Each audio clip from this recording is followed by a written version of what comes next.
Welcome to Let's Talk Jets Radio.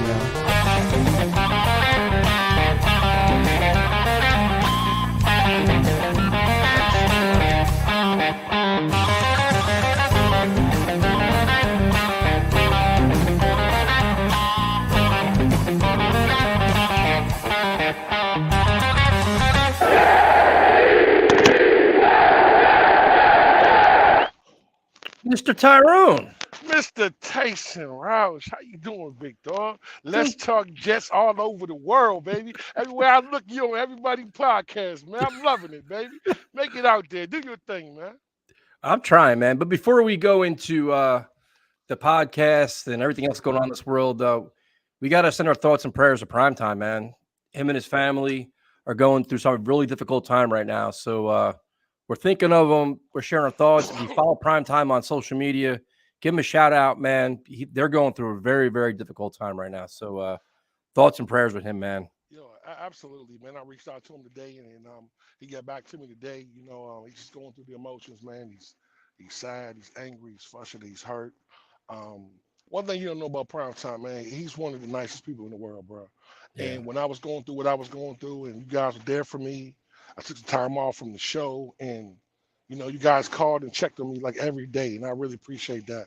So big up to his family. I mean, this is bigger than any podcast, man. This is real life. And Primetime is family, and so is his family, bro. So my prayers are with you guys. You know what I'm saying? My thoughts and prayers. I'm going to keep you guys in my prayers, man. We love you.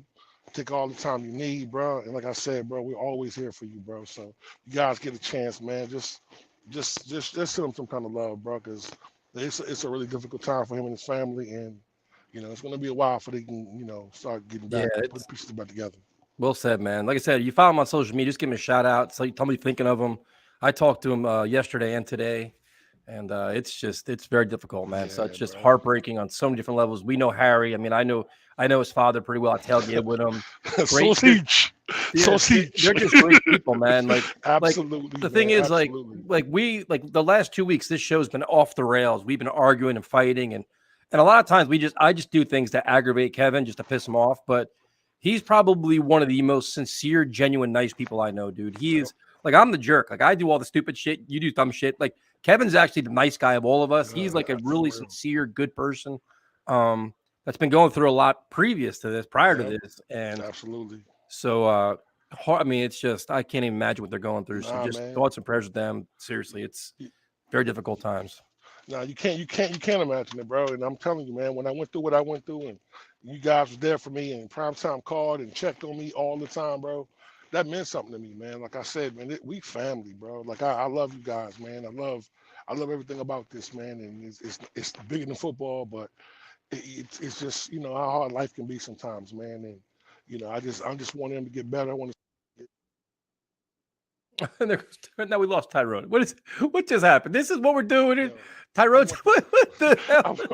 I want the most out to keep him safe, man. I'm gonna keep him in my thoughts and prayers, man. Nah, man, I got my do not disturb sign on, bro. And I do not know how people can call and get through. This is absolutely ridiculous. You know what's funny? I had the same thing because I do all my videos on my iPhone. I put the do not disturb thing on. I'm like, perfect.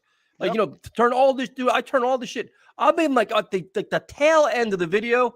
Fucking somebody calls. I'm like, how does this get through? Bro, listen, how does it happen? Bro, I got it marked every Tuesday. This is the bad part, man. Everybody that knows me know what I do on Tuesdays. So why are you calling me anyway? You know what I'm saying? But, you know, like I said, man, and I want to say one more thing out. Big up to my brother.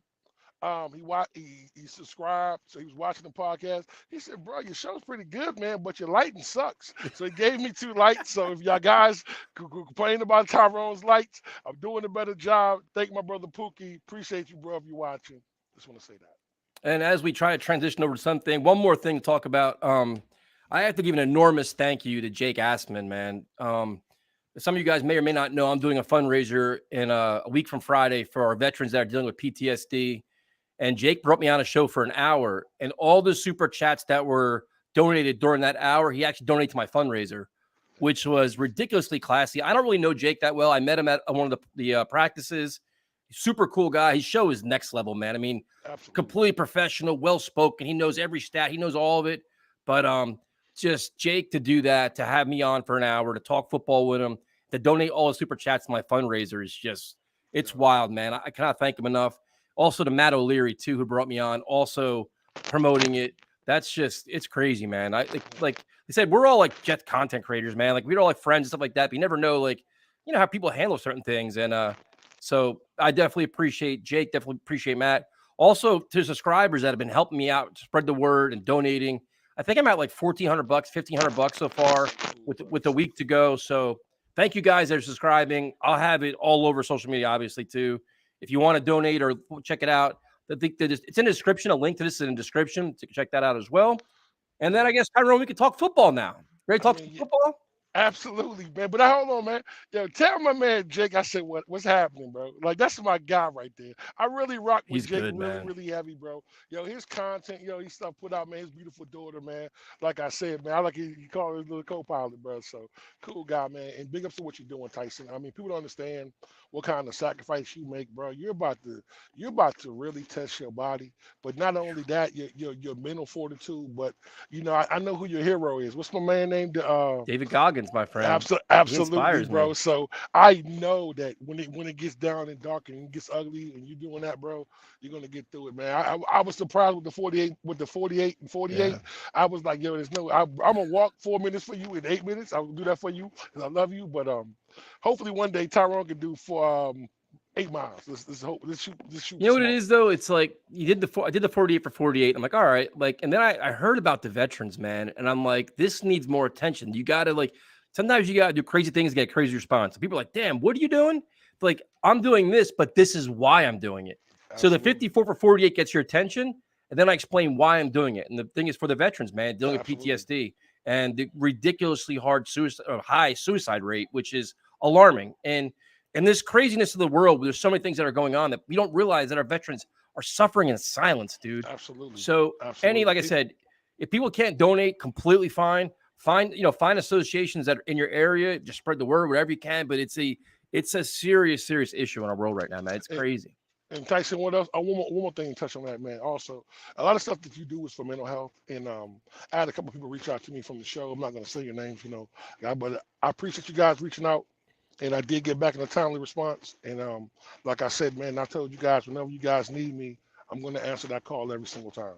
I understand we all go through stuff. We all struggle. But, man, you being an advocate, not only for this show, but for mental health and for our veterans, Tyson, man, hat goes off to you, man. You're a stand-up guy, amazing character. And, like I said, could nobody else be put in this position to be able to have the platform that you have but still be able to give back? So, you know what I'm saying? Chat, let's give a hand clap for Mr. Tyson. And we're going to pray for you while you're running. Because I called you last time, bro. Bro, I called you last time, but I felt bad. I had to check on you, bro. Like, when I saw that last picture with you and Pops, you were done. I was done. You know what's crazy? What's crazy is that the 1 o'clock in the morning run, the last day I was on fumes, dude. I was like, I'm not sure I can finish this shit. Actually, Paul, who's one of our subscribers, Paul Parisi, was actually texting me, and he helped me get through it. Because, dude, I was doubting everything. I'm like, I was dizzy. I thought I was gonna faint. I thought I was gonna puke. And I'm sitting there. I'm like, I think I'm done. Like, I think I got whatever it was, like 36 miles. Like, I think I'm probably done here. I hit my peak, and then he talked me through it, and it was so crazy that little moment helped you. It's just so. 54 is gonna be interesting. That's more than 2 marathons. So, man, that's what happens, bro. We can't wait, man. Everybody supporting you, bro. Can't wait, man. We'll see. I hope we see a lot of videos, bro. Well, part of the to answer this question, I have been on Richie. We did a bunch of shows together. We'll definitely do more. He's great. But the whole thing with this whole challenge is you got to post every 4 hours. You got to post your update. You got to show it's full transparency. You say, okay, it's 1 o'clock. I did this. Like, you've got to show everything. If you don't do it, it doesn't count. Then, like, you're like, all right. So yeah. I got if you're following me from the 10th to the 12th, you're gonna see all kinds of shit. So Tyson, are you you know what time you're gonna start it, or are you starting late at night? I'm starting. Yeah, it's 5 o'clock next Friday. So March 10th at 5 o'clock, I start it, and then God willing, I'll end 1 o'clock on Sunday. And then at like 2 o'clock on Sunday, I'm gonna be pissed drunk because I'm gonna drink. I'm gonna be eating pizza. I'm gonna be eating cookies and drinking a ton of beer. Because you're not eating now. You're sleeping for 2 days, bro. I'm just gonna do some kind of shit. Yeah, you're gonna. Be sleeping for 2 days. Go to transition over. So thank you, Jake. Thank you, Matt O'Leary. Thank you, everybody, for helping me out. The week from Friday, it all goes down. So if you want to donate, the link is in the description. So, Tyrone, Joe Douglas met the media today. And before we go into all the quarterback nonsense, he discussed some other positions too, which were interesting to me because, we talk, it's easy to talk quarterback, but the offensive line is ridiculously important, especially when you're talking about left tackle, right? So Dwayne Brown has had surgery, but the Jets don't know if he's going to retire or not. They don't really know what he's going to do. They haven't had that discussion yet, which is only the combine. You still have time, but that's a big piece to the puzzle, right? Like you kind of want to know, like if you're going to retire, what's our plan B? If you're going to stay here, that gives the Jets at least some wiggle room where you may have to go tackle in the first round, right? So he's 38 years old. His cap hit's like $11 million, something like that, which I don't care about that. But I mean, what do you think about Dwayne Brown, man? I'm like this, bro. Like, if he wants to come back, bro, I'd be glad to have him back. I still want to draft someone else. I still want to find another piece. But I think he was solid last year. He played hurt all year. Yeah, absolutely, and that shows, man, his true grit and true character. I also believe that he's trying to figure things out because he's putting his body through a lot. You know what I mean? Yep. And that's the rigors of training camp, off-season programs, and then start the season. So I think got to give him a little time to decide on what he want to do. I also feel as if we need to know as soon as possible because, like you said, man, we have to get a tackle, and the left tackle is definitely needed. And we decide, allocate what kind of money we had. Joe D's trying to figure out how much money he got, who he got to let go, and who's going to bring in. Yep. So, I think, but I'm gonna be honest with you, I got a feeling he's coming back. I really do. I think so too. But if he does come back, like my question is this though: do you try to extend him a little bit just to allocate some of that money so you have more money up front, or you try to turn it into a signing bonus, or do you try to just draft someone else maybe in the second or third round to play behind him? Because listen, there's a lot of great players in this draft, and we know we go through our draft breakdown. There's a lot of stuff that we're going to talk about, but I'm not going to go into today. But I'm just saying that it's a lot of good tackles in this draft. We also need a center, so it's things that we also need. Yep. Free agency comes before the draft, so it's kind of like you can't really wait around to. Well, yeah, but I mean the thing is with him, it's like I think there's a big thing. I think if you get an Aaron Rodgers here, all these guys will restructure because they all want to play with him. That's like you get Aaron Rodgers here, Mosley, I think Lawson. Everybody's like, you know what? I'll take a little bit less because I want to chase a ring here. I'll do that. Yeah, I'm not sure if they have the same kind of thought with Derek Carr or not. But either way, the one thing that Joe Douglas said was that the Jets got a lot of cap flexibility based on the contracts they have. There's not a lot of money they push down the line, so they have cap flexibility. So if Dwayne Brown, even though it is $11 million, they may just stay with that and try to restructure other guys. But then the other guy he mentioned was Becton. And Becton's fifth-year option, they have to decide, in the spring.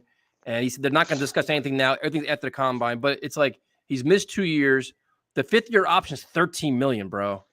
So I think the Jets say, you know what? We're going to let you play out your contract and let Becton bet on himself, dude. Like, you know what? Have a great year. Go for it. But I don't think you can pick up that fifth-year option. I don't think, right? No, you can't, bro. I mean, listen, if you're watching the videos, he looks amazing.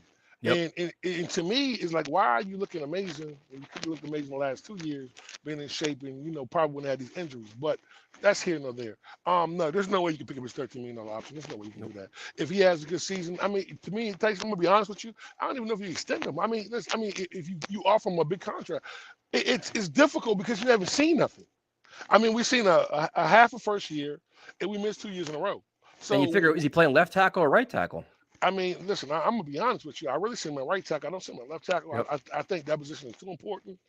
You can't go into this with a guy like that. I think he'll definitely win whoever he's going against. I think he's going to be better than Mitchell. I think he brings more than Mitchell does at this moment of time. I think, but Mitchell, given time, could be our true answer there. But that's the thing, though. But that's the thing. If you have Dwayne Brown coming back and Becton coming back, you're thinking Brown and Becton would start. Mitchell will be the backup. That's some depth, actually. And then you can maybe draft a guy later on. Doesn't have to be a first round, second round guy. You can draft a guy later on and maybe kind of groom them for a year. Well, I think in this draft right here, I think that you can get a great tackle at 13. Now, I'm gonna be really honest with you. I should take a tackle regardless and let the best player play. You know what I'm saying? Yeah. That's how I feel. I mean, because you can't depend on the guy who hasn't been there. Like Tyson, your favorite quote of all time is "Your best ability is availability." And he hasn't been available for 2 years. So for me to come out and think he's going to be healthy and be able to play a whole season, man, I just don't know with that, man. And it scares me because, like, listen, we're in a win now mode type team. So those mistakes that Joe D's has made over the last couple of years, You can't make that in this situation because listen, you look at the end of the year, that's what cost us the most was our offensive line. Well, the So quarterback play. yeah, I mean quarterback play as well, but you had a lot of problems with the O line guys getting hurt and not being able to run the football. If you watch the first 5 or 6, 7 games, we really ran the ball like crazy. We Yeah. imposed our will, and as guys start getting subbed in, the guys getting switched in and out, then you start having those kind of problems. So for me, I'm looking at listen. I'm taking the best tackle available or best center, which I Yeah, think but is a see, great. here's the question. Before you even do that, so just say Dwayne Brown comes back, which I have a funny feeling he's going to come back. So he Okay. comes back. You have Becton, you have Mitchell. Do you explore free agency at all? The Jets are going to have money. They're going to create cap space. They're going to have money. Do you look for a veteran free agent to give you even more stability, or do you say, you know what, we have enough there and we just draft somebody? Like I understand draft somebody at 13, dude, because the offensive line is a premium. But the question I have is, what do you do at center? Because McGovern's not coming back, according to every report you read. So Look, that's what I'm saying, Tyson. So we still got to get a center. You know what I'm saying? We still got to, I mean, if you're moving you know what I'm saying? If you're playing around with it, I think the biggest thing is getting a quality backup, and the problem is getting these guys or placeholders don't get the job done. So I would rather, if I want to draft something and see the second round draft pick, I really want a center. I mean, that's what I really want. yeah. Because there's a couple of good guys in there that can come in and start from day one that are upgrade over McGovern. But I wouldn't mind bringing McGovern back on a modest deal just because he brings stability. And having a rookie quarterback with the quarterback that a rookie center coming in with the quarterback that we have, we need stability on that line. So I mean, Joe, he has a real task in his hand, bro, because there's so many other pieces that we need. But the line has to be fixed, though. You have to fix this line. And that's what he said today. He's like, well, my premium is always on offensive line, defensive line. Well, it better be, because the offensive line, you have questions at left tackle, you have questions at center, you have questions at right tackle, and then the guards. I mean, the guards a question too. I mean, I would think AVT coming back is a big step, and that hopefully. And I'll keep saying, I mean, we can talk about this later on, but I still think that you should consider at some point AVT playing left tackle if Dwayne Brown didn't come back. But the other story at the press conference was Quinnen Williams, and we talked about this many times, and I'll keep saying it. Joe Douglas said, I guess they're making progress. They're having really good negotiations, really good discussions, which is fine. But that's fine now. You're still in February going into March. This shit's got to get done sooner or later, because once you start getting into OTAs or everything else, it gets ugly. Guys start holding out. The unhappiness starts. And to me, Quinnen's young. He's heading into the prime of his life, the prime of his career. He's a young ascending player, done everything correct. That he's a guy you pay. He's a cornerstone of your franchise. He's a cornerstone of your defense. That's a building block. So, now Sauce Gardner's watching. Garrett Wilson's watching. Like, all right, are they legitimately going to take care of one of their own? That's what you want to know. And Joe Douglas, he hasn't given out a big contract yet. This has to be one of the ones he gives out. He has to. There's no other way to tap dance around this, man. Listen, he's a homegrown guy. He's came in. He's done everything correctly. He's never complained. He's an all-pro. And he's improved every single year. And if you want to be honest, he's probably in the top 3 of all interior linemen in the league. Yep. Pay this man. You not only send a message to the locker room, you're letting everyone know that comes behind him that, listen, you do your job, you stay out of trouble, you do what you got to do, get better every year. I'm going to make sure that you get the bag that you need. Yep. Listen, we're paying really nobody after next year. I think our cap next year is like 140, bro. So pay the man, get it done. Don't BS him. Don't piss him off. Don't have this guy come in late and coming out of shape or come in, and derail what he's done. Don't play the far. game. Yeah, absolutely, man. Listen, I understand that it's a business, and you got to give him. You give him above market, fair market value, but you got to pay this guy, man. He's listen. Every single year, this kid came in and improved. And he's young, dude. Yo, listen, he's young. Tyson, He hasn't hit his prime yet. Tyson, and this is the sad part, Tyson. If you watch Quinnen, he gets double teamed every single play. Yep. And he still produces. If you can imagine Quinnen getting 1-on-1, man, it would be it would be unfair. It's almost like cheating on Madden. Man. This is how good this kid can be, and we watch this kid grow every single year. Pay the man. It's no other way around. Pay the man. All right. So just for you guys that said that all we do is talk quarterback, we've now talked about Dwayne Brown. We've talked about Becton. We've talked about Quinnen. We've talked about fundraisers. We've had how many? 20 minutes of show. We have not mentioned quarterback yet. So I think we deserve some credit for that. So we're Yep. not all we do is talk quarterback, because guess what? Now we're going to talk quarterback. Absolutely. So Absolutely. now I'm biased a little bit, but when you listen to Joe Douglas talk about his meeting with Derek Carr and the way, and I went back and listened to it twice because I'm like that sick person. His description of Derek Carr and all the things he brings to the table is the epitome of what he wants in a player. Think about all the things he said. He gave him, like, if I was Derek Carr's agent, I would cut up Joe Douglas's speech today and hand it out to all the other teams. This is what the Jets did to my client. It was like a raving report. So everywhere you read, the Jets are interested, Derek Carr is interested, all these good things, right? But they're not done with him yet. So they have another meeting this week. But Carr is also meeting with the Panthers and the Saints, which, if I'm him, the Saints make a lot of sense. A lot easier to win there than it is with the Jets. But it's interesting, man. I just wonder. I wonder, like, I respect due diligence. I know the Jets as an organization have to see what's going on with Aaron Rodgers. I completely understand that. But if Robert Saleh and Joe Douglas sit down with Derek Carr and Hackett and Downing, and they all sit down and talk to him, and they're like, man, this guy seems like a really good fit with us. Like, this guy seems like he could be the one that can really lead us to where we want to go. Great team guy, team first guy, all these things, right? We should make him an offer. We should play this game. And then in the back room, you have Woody Johnson saying, you know what? I want Aaron Rodgers. Aaron Rodgers gives us the best chance to win. Is get somebody some tickets and get me some headlines. So the timeline for this sucks because Aaron Rodgers did not go on McAfee today. Nope. He's releasing a podcast tomorrow, conveniently. So he's good job getting attention for the podcast. So Absolutely. there's a podcast being released tomorrow about Aaron Rodgers, kind of him coming out of darkness, what his mindset is. Nobody has any idea what the level of detail is, but it's interesting, man. Like I this timeline's making me nervous because it's just, I don't want, and the other thing is, as of today, Tannehill's not going to be available. Carthon came out today from the Titans that says Tannehill's going to be our guy. So for those saying Rodgers, Carr, Tannehill, one option's out the window. Yep. So this is what I want to say about that, Tyson. Listen, so I myself watched your interview with your boy today twice. Yep. And I zoomed in on the quarterback talk because I thought that was most important. Listen, and this is my whole point of what I've been saying about Derek Carr. Derek Carr's going to show up to OTAs. He's going to be there. He's going to give the positive message. He's going to work with the receivers. He's going to make us better, and I think he gives us the best chance to win. I'm just going to be honest with you. Aaron Rodgers is going to be a problem from day one. Why? Because he's the problem right now. Like, what I'm saying? His own organization doesn't know what he wants to do. He doesn't know what he want to do. So it's all a show and it's a dog and pony show, man. And nobody got time for that. Listen, you understand that, it's either Derek Carr, Aaron Rodgers, or Jacoby Brissett. I keep saying this shit, and no one wants to listen. Well, because I think Jimmy G's going to the Raiders. I think Jimmy G's going to the Raiders. Exactly. I'm going to remove him. Tannehill's not an option anymore. Then what? Listen, why are we playing with this? Why are we acting like this is something that we don't need to get done? Listen, man. I understand that the Aaron Rodgers pipe dream is something beautiful, and I would love to have Aaron Rodgers.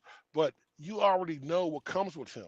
It's just these kind of problems, these kind of mind games, these mental fuckeries, bro. Nobody got time for that. Well, look at the Packers right now. The Packers right now, the GM meets the media today and he says he hasn't talked to Rodgers. Nope. They don't know, in theory, they don't know what he wants to do yet. He has not told them, do I want to return? Do I want to retire? Do I want to be traded? What do I want to do? So the GM's trying to play all these angles where it's like, you know what? Like he has to play it the right way. Like, you know what? We're ready to play Jordan Love because if he said I'm going to retire, you got to act like you know what you're doing. But but the most important thing he said was two things. He said if he does come back, they have to restructure his contract, which makes sense, and they're going to bring back Bakhtiari, who Aaron Rodgers actually likes. That's his good friend. So thank you very much, man. We appreciate it. So what Aaron Rodgers is doing right now, but I think the most important thing is it has to come to a head within the next 7 days because they have to start making decisions, man. Like they can't go into wait free 7 days. Like, I'm saying, listen, well, that's the thing. Like, you got to figure. We can't. They can. We can't. I can't. I'm done waiting now, man. But like, no, listen. Go ahead. No, but the thing is, like, you got to figure the Jets meet with Derek Carr for a second time. If Derek Carr at some point is like, listen, either you want me or you don't. Like, all right, I met with you twice. I saw your restaurant in Summit. I saw your facility. I met everybody. I saw the ball boy, the ball girl, and half the teammates. Like, at some point, like, man, what is he probably and the thing is too, just from a team perspective, going into free agency, just to market to other players, to understand what kind of salary cap needs you have. If you're trading for a quarterback, what's your draft approach going to be? Like you need to know what's happening before you go into free agency, dude. You gotta get it done, whatever it is. If you listen to what Joe D said today, right there, he said he's not going to cut anybody until he gets back. You know why? Because he has to allocate how much money is going to be to a quarterback. Exactly. This is my whole point. This is my whole point I'm trying to make. And if I'm not mistaken, they met with Carr today, right? It was meeting with him today, I think. I don't know what the exact. I know they said it was this week. I'm not really sure when it is. But I want to say this. This is the whole problem right here. They know that Derek Carr is their guy.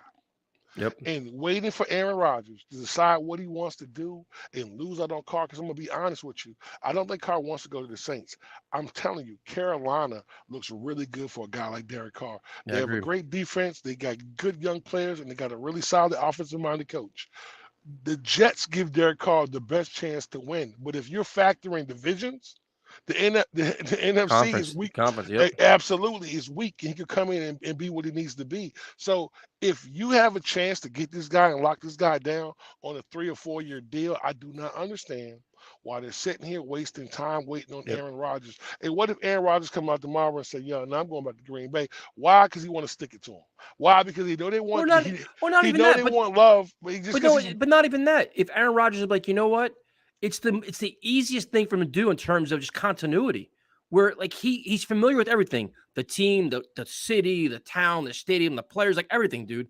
Is he ready to uproot his entire family, come here for 1 year and do all that? I mean, the only thing he has is Hackett here. Like, I'm not really sure he wants to do that. It just seems like I get this feeling he stays there, dude. I think it's 1 more year, 1 more run. They do that. And this is the one comment that I find interesting. And I don't like, it's just, the comment is these Jet fans just love being mediocre. You sign Carr, we are screwed. I 1000% disagree with that. I don't agree with that at all. Nah, me either. Like the guy's been in the Pro Bowl 3 years. Well, 4 years if you count this year. 3 years. He's a very good quarterback. Like it's crazy how people are discounting Derek Carr, dude. I don't understand it. And listen, and this is the point of no one's looking at, and everyone sees the misfactor in. It's not only about Derek Carr. Listen, we have a lot of weapons here. We have a really solid defense, and we're going to improve. Now, we're going to lose some players, so we don't know what our defense is going to be next year. Yep. And if Aaron Rodgers wanted to come here today or this week, that's a whole different ball game. But if he wants to swing this out till they're talking about March 15th, you cannot wait that long to decide on what you want to do as quarterback. That is listen. Didn't we just learn this year? Yep. How important that piece is of not having a quality backup behind our young quarterback that was not ready. So wait, listen, look at this. Feel like Derek Carr is Eli Manning. Eli Manning won 2 Super Bowls. Exactly. That Eli Manning? Listen, what do you weren't people call him Matthew Stafford like average too at some point? He's not good. He can't win. All this stuff, like, bro, I don't get the hate. I mean, especially coming from a team that hasn't had a quarterback. I mean, like, this makes no sense to me. Like, Derek Carr is an upgrade of everything we have. They're dangling that carrot in front of your face and, we're going to get Aaron Rodgers. And then what? If you don't know what he wants to do, he doesn't know what he wants to do. Yep. You cannot. If we wait till March 15th and Derek Carr is already gone and Aaron Rodgers decides to go somewhere else because, the darkness told him to go somewhere else, we're fucked. Well, I think Aaron Rodgers is smart enough to realize that he can't wait this out too much longer because the teams that could be interested in him are going to be going elsewhere. They can't wait before, like, once free agency starts, dude. It's like you can't be playing these games. You have to have a plan. I think Aaron Rodgers knows that, dude. I wouldn't be surprised that podcast tomorrow, a whole lot of stuff comes out where he's talking about I want to play. I'm inspired. Tyson, the only team interested in Aaron Rodgers is the Jets. No one else interested in Aaron Rodgers. Well, that's true because the Raiders supposedly are out. The Titans it's us. It's us or nobody, bro. That's the whole problem here. And this is what it is. Well, Tyrone, but while I agree with you, that could be true because we're thinking like logical fans, like, you know what, the Packers will not trade him to an NFC team, right? But Rodgers also has some leadway too. If they say, you know what, we want to trade you, he could be like, you know what, I don't want to go there. I'll retire. I'm not gonna go there. I won't restructure my contract. He could play hardball too and kind of like navigate where he actually wants to go as well. But I don't think it's gonna be an NFC team. But if the Titans are keeping Tannehill and the Raiders apparently aren't in on Rodgers, the Jets are bidding against themselves, unless there's some surprise team that we don't know about. I mean, I don't think that I don't think Aaron Rodgers really wants to come here. I think that he's using us for, saying, for whatever reason he wants to use us. I don't really believe he wants to come here because it's very simple to say that I want to play football and I don't want to play in Green Bay. Very simple. Then we have an opportunity. Then I don't mind waiting to see what Aaron Rodgers wants to do. But Yeah. I cannot at this moment. Listen, that quarterback piece is the most important Yep. piece of what we need to be successful with this team. And I understand Derek Carr is not the number one quarterback in the league, but he's top 15. That's something that with the talent that we have, what I'm saying? You never know what kind of run we're gonna get on. You never know how good our defense could be. You never know how good our running game could be, how these guys could excel. I mean, this is the type of thing that you don't get very often. Yep. So why would you pass on that, on the possibility of getting something that you don't even know if you're gonna get? That's See, and the other thing too is let's go into some of these things. Carr won't handle the cold weather, nor the New York media. So, based on what? Because of the 7 games, everybody likes to pinpoint that's what we're going to do. Are we going to? And again, Aaron Rodgers is a cold weather quarterback, one of the best quarterbacks of all time. Has he lost games at home, big games at home in the playoffs? Yep. I mean, Derek Carr. You got to look at Derek Carr, the situation he's been in, and the teams he's been on. Like, it's so funny how people could cherry pick the stats they want to do this. Also, talking about the New York media for a second, like they're so irrelevant. So if Derek Carr can't handle it, I got news for you. Aaron Rodgers, it's all fun and games when you're winning and doing stuff. You have an average game or you blow a big game or do something else. He's going to he may say, you know what? I don't want to deal with the New York media either because they're half of them are idiots. Like, it's not like the New York media is a selling point for any quarterback here. Rodgers can be like, you know what? I want to control my narrative. I can control it much easier everywhere else. And he was taking shots at Rappaport and Schefter 2 weeks ago. So, I think this Carr stuff can't handle media. I think Carr can handle anything. I have no problem in the weather, the media. Stop trying to make up excuses for him, man. Like, the guy's still young. And you know what is? You're only as good as the team around you and the coaches around you. What about Josh Allen? Did Josh Allen lost at home in the snow? Can he not handle cold weather? Is that the problem with Josh Allen now? And then they listen. And then they try to blame the cold weather. Like, what? I'm just saying. Listen, Aaron Rodgers is a great quarterback, and I would love to have Aaron Rodgers. The problem I'm having is this: I don't want to be on this timeline. I don't want to wait till he decides on what he wants to do when he wants to do it at his own time and pace, which he has the right to do that. And I'm not saying that. Yep. I'm saying that for the Jets, of missing out on a quality quarterback makes no sense to me, man. It makes none. When we have something that could be right there, have this guy in the building right now, getting ready to start the season. Come on, man. Stop playing.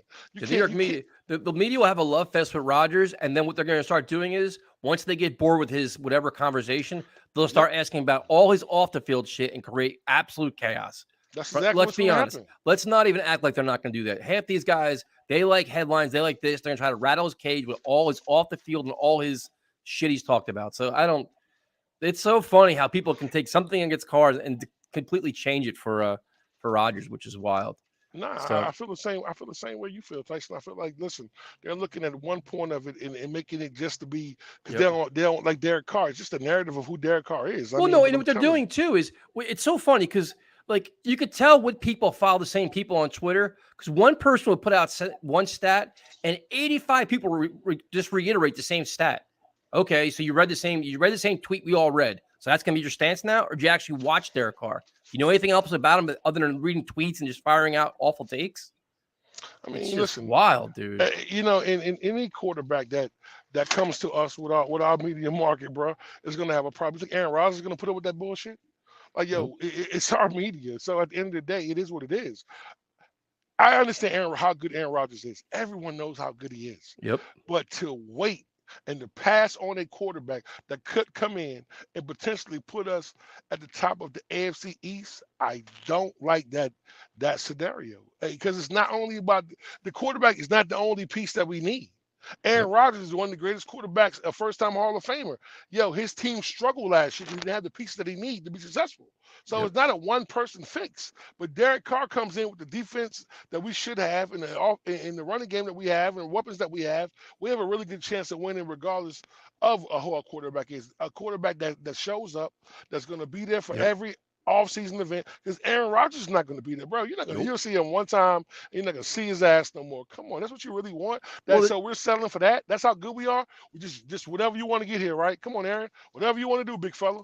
Well, that's the thing. It's going to be the compensation, which now they're saying could be less than a first-round pick, which is fine. It's got to be conditional compensation. He's got to restructure his contract.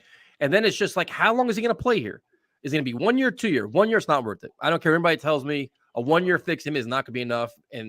But instead of us talking about it, we'll bring on callers because I know a lot of people are getting tired of these conversations, but I don't really know what to talk about because the quarterback is the most important spot in the team. And everywhere you go, we're talking quarterback. So this is the nature of the beast at this point. So we're going to bring on What's Up?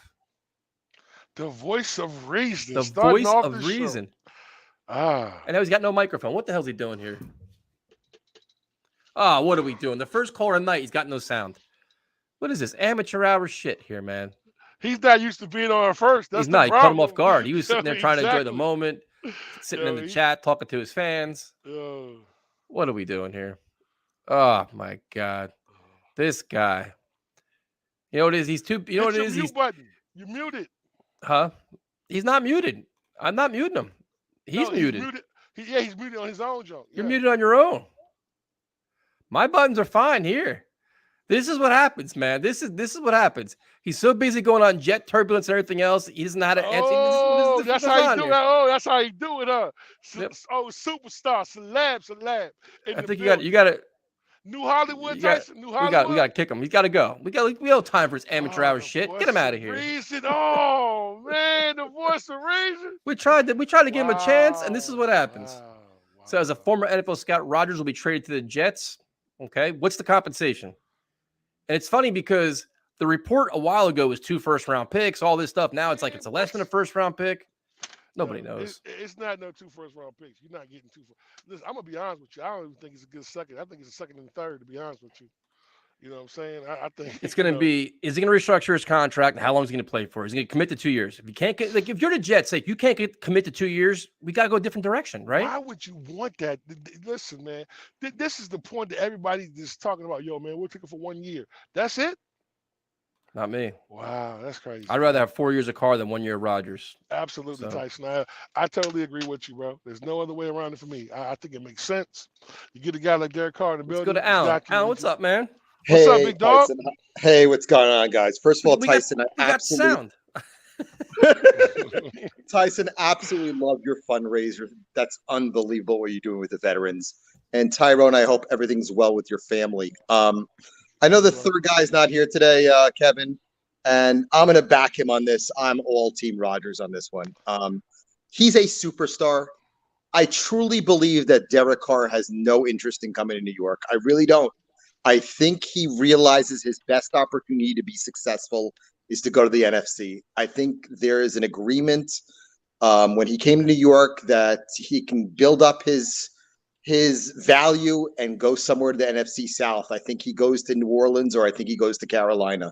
I know that people are trying to hype him up to New York, but for him at age 32, I just think it's the better opportunity for him to go and play in a division where once he signs, he's the best quarterback in that division, and he has a great opportunity to be successful. I truly believe it. And as far as the Jets are concerned, I wait for Rodgers. I think he's our guy. I think he's the perfect guy for the Jets. And I made it a point today to watch the GM of the Packers, his press conference, and I looked at his facial expression, and I'm thinking to myself, he is dying to trade Aaron Rodgers. And I think he's handcuffed in this. And I think it's going to happen. I think he's going to trade him. I really do. Well, I think the Packers are probably tired of this.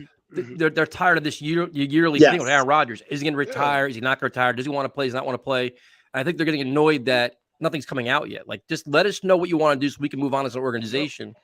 And I truly believe compensation has already been agreed on with the Jets and the Packers. I really do. And I don't think it's a first rounder this year. I don't. I think it'll be maybe a second this year and a conditional pick next year. I really believe that. I want to comment on something you said, though. I'm going to be really honest with you.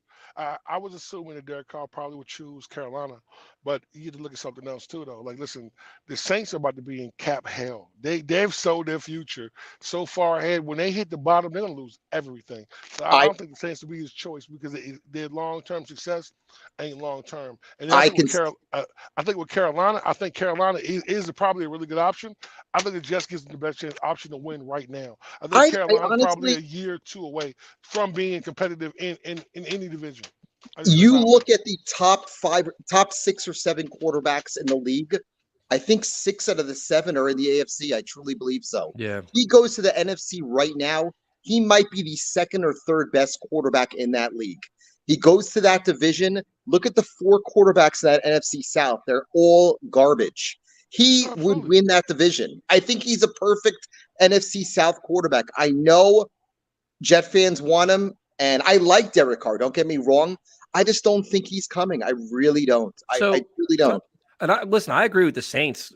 You know, his former coach, he has him, plays Yes. indoors, great community, a lot of good things. But the thing is this, if just say he goes there, what if Aaron Rodgers says to you, know what, I can't commit to 2 years. I'm only going to give you 1. I don't think they'll keep. Honestly, if I'm the Packers, I think the Packers are in a really big bind here. I think either they keep Rodgers and then Jordan Love goes crazy and asks to be traded. In my opinion, I think that's the third option for the Jets. I think Jordan Love has a relationship. Hey, Alan, I said that a couple of weeks ago, and everybody went crazy. I think he's the third option. He Yep, has a relationship with Hackett. He played under Hackett for a couple of years. I think Hackett knows what type of player he is. There is no way Rodgers goes back and Jordan Love stands there. He's going to demand the trade. But just say, what if Aaron Rodgers says, okay, you know what, I want to be traded, but he can only commit to 1 year with the Jets. Would you still do the trade? I would. I really would. And I don't think it'll be a lot to get him. I really do. First of all, I don't think Derek Carr is coming to the Jets. I don't. I just don't. As much as people think that he would, I think for him, knowing that he's in his second half of his career, the opportunity to win is better in the NFC. I really believe so. And I think, in my opinion, I think the next quarterback for the Jets is currently on the Packers. I really do. One of those 2 guys. I really believe so. Fair enough. I mean, that's interesting. I mean, I don't want nothing to do with Love. I want a proven guy, man. There is no other proven guy. I am not giving $35 million to Jimmy Garoppolo, who plays half the season. And I'm not giving and there's nobody else. And as you said, Tyson, I listened a couple of weeks ago. If Jacoby Brissett is our quarterback next year, I will not watch football again. I really won't. It will be an embarrassment to watch. Get ready now, Alex. Dude, I'm telling you, Jacoby Brissett comes here, I'm done content creating. I totally agree with you. I'm 1,000% done. I'll be out. And one final comment as far as the offensive line is concerned. If I'm the Jets, I know there are 3 top offensive tackles in the draft this year. In my opinion, I think the Jets trade up for one of them. I don't think any of them will be there at 13.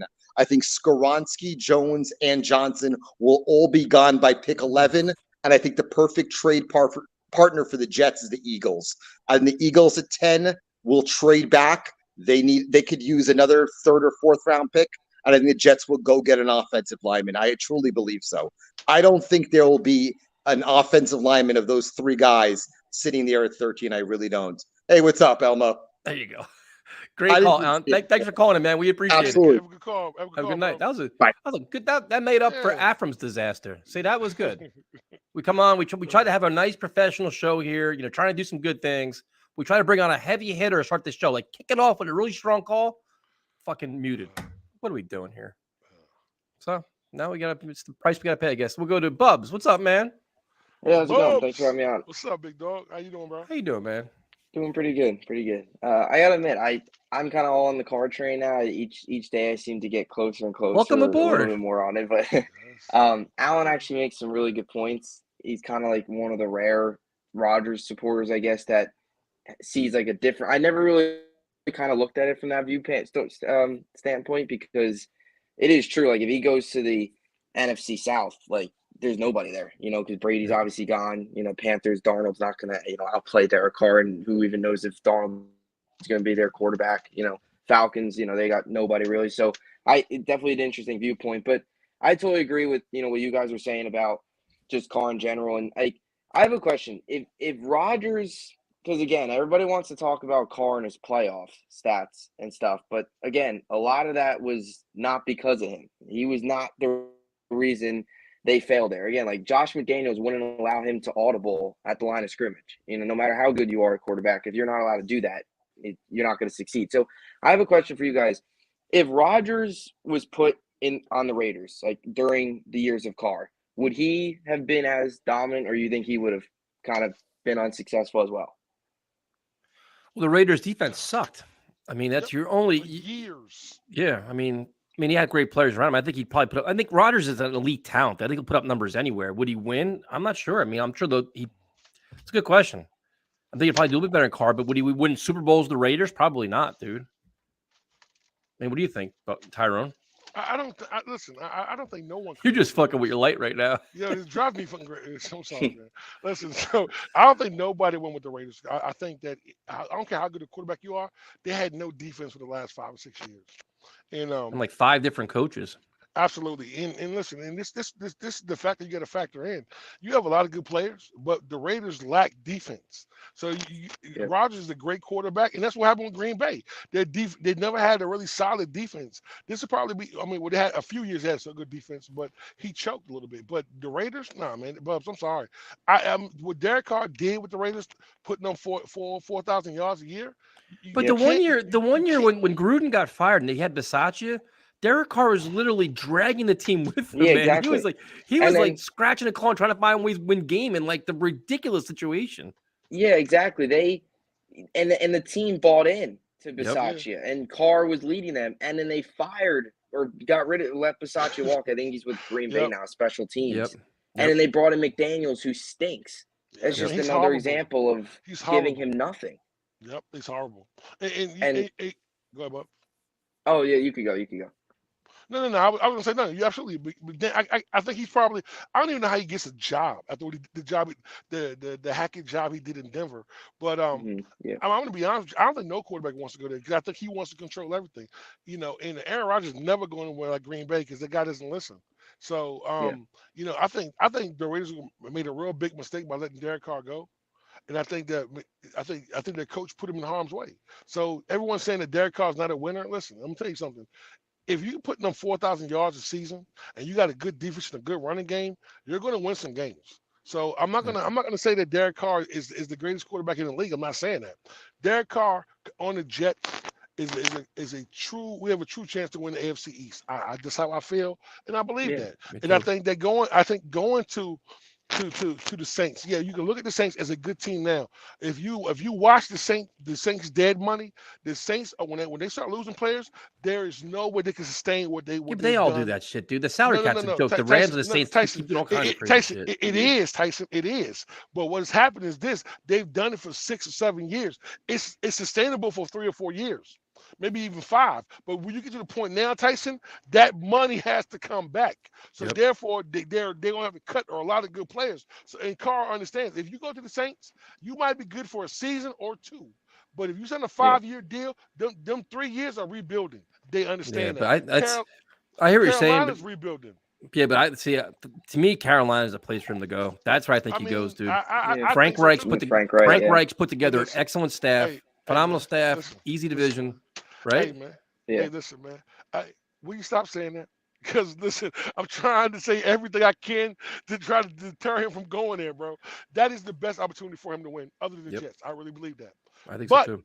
I hope he comes to us. I just feel like, listen, I feel like a guy like Carr could come in and really flourish in what we have and the players that we have around him. And if not Carr and not Rodgers, where do we go next? That's the problem. Nobody seems to fucking understand. Exactly. What's next? Exactly. I don't want Garoppolo. I'm not. And Allen said it best. I'm not giving Garoppolo 35 nothing. He's going to the Raiders, dude. It doesn't matter. I don't want him.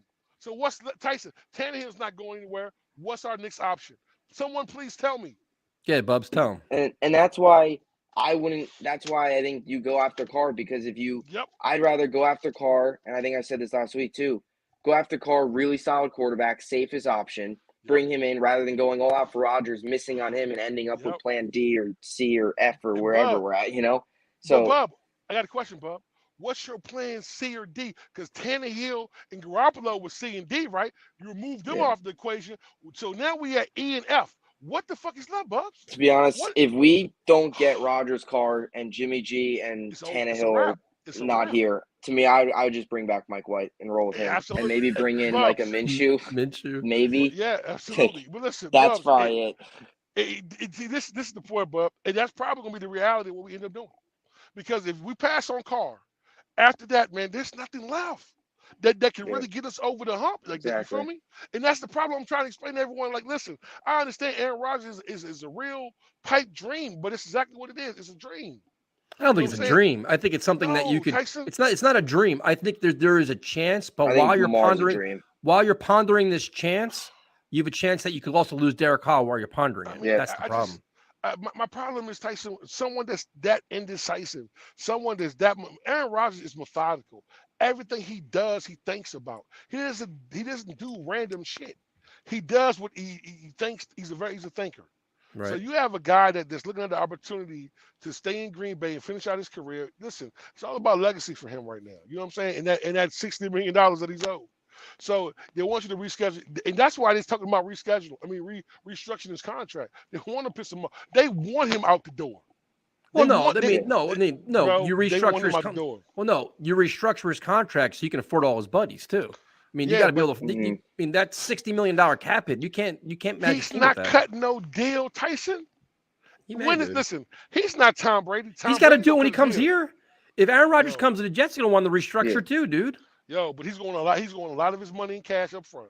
That's what so what? But he's still going to restructure no matter where he goes, dude. I mean, because no team can handle that. You got to be able. You want to bring him in, but you also want to be able to put pieces around him too. Listen, to have him here and you can't put together an offensive line is senseless. Watch when all the smoke is clear. Aaron Rodgers stays in Green Bay. I agree. Watch. And we miss on Derek Carr, and then we're talking about Garner Minshew and Mike White. And I'm telling you right now, if Baker Mayfield is my fucking quarterback, I am not going to no Jet games next year. Now, I will say this, though. I think that we got to talk about it off the air, Tyson, but I really think the Hall of Fame game might be something we want to do just because. I'm down. Yeah. You know what I'm saying? But if Baker Hold on, let Bubs talk. I just wanted the Hall of Fame game that's going to be awesome. But are you going to go? I don't know yet. What do you mean you don't know yet? What do you have to do in the summer? It's the summertime, man. August, man. Yeah. What else is there to do? A couple more points on Carr. We hear a lot of people saying, the weather. I was looking back. There's two examples this year where we had a dome quarterback in golf come into MetLife and beat us in cold weather. And then we had Trevor Lawrence, Florida, come to rainy night game MetLife and pound, run all over, dominate us. That's just how it is. So those are two examples. So I don't like the whole cold weather stuff. And then golf went into Lambeau and beat Rodgers. I know Detroit gets cold, but it's a dome. So the whole cold weather thing to me is stupid. And the media, another thing too, Rodgers has nothing more to prove. What does he have to prove? Rodgers or Carr, all of this talk, all of this doubt is all the stuff he has to prove. He wants to prove these people wrong, right? And people that are doubting him and saying that, he's not capable of doing all this, the good, all good stuff with us. But the whole media thing too with Carr, Rodgers, is going to be on Pat McAfee's show. If things start out rough, he's going to be talking stuff and talking behind players' backs because he did it with Green Bay. So the whole media with Carr, it's you're gonna get more of that with Rodgers because he's gonna go on the Pat McAfee show, and if things aren't going well, he doesn't care. He's getting paid a ton. He's already won a Super Bowl. He could care less. He doesn't care if he comes here, wins 7 games, and leaves this place, junk. He doesn't care. So that's another reason why I definitely, Actually, Joe Klecko said the same thing. Joe Klecko was kind of against Aaron Rodgers coming here as well. Exactly. And I think Sean Morash today was on with Evan on WFAN, and I was listening to him. It's almost like he said something about the Jets, how they want to cut the line and just get Rodgers here and just bring him in for 1 year and hope it ends up in a championship. And we saw the Nets do that with Kevin Durant, Kyrie Irving, Harden, and it blew up in their face. Yep. I'm not saying that's going to be the same thing, but it feels like instead of going after the safe route, in Carr that's going to be here for 3 seasons, probably 3-4 seasons. You kind of take the shortcut, get Rodgers, and just say, you know what, he's here for 1 season. You just hope you win, and it's just and we're having the same conversation exactly next season. Yep. And potentially you're having it with new head coach, new GM, and going to have to go through the draft potentially if we really, fail this year. You potentially, you go year. after Disaster. whatever his name from USC is. It's forget his name right now, but the guy from USC, Caleb Williams. Yeah, Caleb Williams. Potentially him if it really blows up, like if you win 2-3 games, which would be awful. But Carr is just the safer option, and I don't trust Rodgers. I don't. Me neither. I just don't like this. This is a prime example of it. He loves this. He's the only one that's got to make his decision. Can you imagine, Bubs? Can you imagine? Say Rodgers comes to the Jets. We win the wild card. We win 1 game, and then we're all excited, and then we go into the offseason, and now we're all sitting here. Is Aaron Rodgers going to come back? Yeah. Oh no, he went to a darkness retreat. Is he going to play 1 more year, or is he going to retire? Can you imagine Jet fans? Oh, could you imagine dealing with that shit right now? Yeah, I mean, he's done it the past 2-3 years with the Packers. 2-3 years, Bubs. 2-3 years. I mean, so what is he all of a sudden going to come here and just change? Oh, I'm with the New York Jets now. I'm going to mature. Yeah. I'm going to change. I'm a team he's got no loyalty to whatsoever. And another thing too is I don't like the comparisons with Brady either, because Brady, when he left New England, he still had stuff to prove. He wanted to prove that he could win without Belichick. What does Rodgers have to prove? What does he have to prove? Nothing. He's won a championship. That's all. And he's won whatever out with 4 MVPs or whatever it is. He has nothing to prove. And Bubs, so it's just. No, but I want to say this right here. Look at this. Derek Carr will be at OTAs. He's going to show up he's going to show up for all the mandatory weightlifting. Exactly. Aaron Rodgers, Bub, we're not going to see him. So we're going to have the same problem when it's time to get timing with the receivers. We'll get that in game, right? That's when we'll figure it out. That's why they lost. Listen, that's why Green Bay lost like 7 games in a row. They had no continuity with the receivers. Why? Because their quarterback didn't show up to training camp.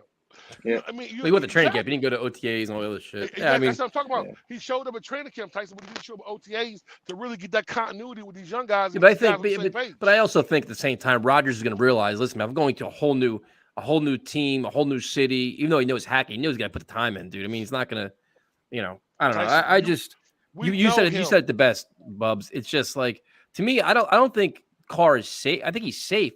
But I think he's a very good option. Yeah. For the team, for the team building you're trying to do, the culture and everything else, the pieces that'll be around them, everything else, it just makes sense to me. Like we're chasing the gold star here when you have it shit right in front of you. Like it's gonna be. I just think it'd be a 1-year hit with Rodgers. I don't think he stays 2 years. I just don't think so. And everybody looks at the stats and look, Rodgers beat Carr in a couple of. Definitely most of the numbers last year, but I mean, Carr had a better QBR than Rodgers last year. So let's not act like they're going to say Carr again is some sure, but let's act like Carr's not some just like he's definitely capable of beating Josh Allen and the Bills. I'll tell you that for sure. I think he is. He's definitely capable of doing that because we saw Zach Wilson do it, and if Mike White didn't go down and Flacco fumble, there's potentially beat him again. So. And then just one more thing, I just hope that everything's hopefully prime time, everything gets settled out with his family. Obviously awful, but hopefully he's back on the show soon. So yes, sir. Just wanted to end out. Have a good night, Bubs. You too. Thanks for having me on. All right. So you're just battling that light, dude. Bro, it's like a strobe light, man. It's like you're in a nightclub. I feel like Jomo over here. The only thing missing is the crickets. Should we try Afram again? There's got to be some kind of punishment now. Listen, we got to bring the voice. This is the voice of reason, man. But if his sound doesn't work now, we got to do something. He's got to get like a 1-week ban or something like that. Or we got to do something funny or something. That's the voice of reason, man. That's the GOAT, man. Like bring the GOAT show. On, man. Bring the GOAT on, man. Can you hear me now? Oh, there you go. Yes, we can hear you now. Like a Verizon commercial. The voice of reason. You got a lot of nerve. A lot of times your internet freezes and you lose connection, and you're busting my balls because my mic wasn't working. Yeah, I'm busting your balls. You're supposed to be our IT director. Okay, I was where I had installed some of those programs I was talking to you about your phone. So I must have messed up with my hello balls. Messed up with my mic. It's affecting my headphones somewhat. I just think it is. I think Afram's trying to be on like 3 or 4 streams at one time. He's like a celebrity now. He's spreading himself too thin, and now he can't figure out where to go. So. Is my sound muffled? Yep. Yeah. You have a cold? No, it's something going on with the the headphones and the mic. Uh, This is the first time Afram's getting any kind of criticism on his call. I can't. And you know what's crazy? As many times he's telling me, "Hey Tyrone, you on the show? You got to tighten up. Do a better job with your lighting, Yeah. Tyrone. Your mic is not good. You know what I'm Yeah. saying? Coming from you, I'm a little shocked right now. I'm in my feelings because you see I tightened up on the lights and we still got problems. So From the Red just saying. October. This is my favorite part of this show. It's like any The kind of attack. just any The kind of attack. adversity, they pounce. They're Yes, just no attack. loyalty, baby. no mercy. They don't give a Anybody shit. can get it. Any man can be beat. And now I'm completely distracted. I can't.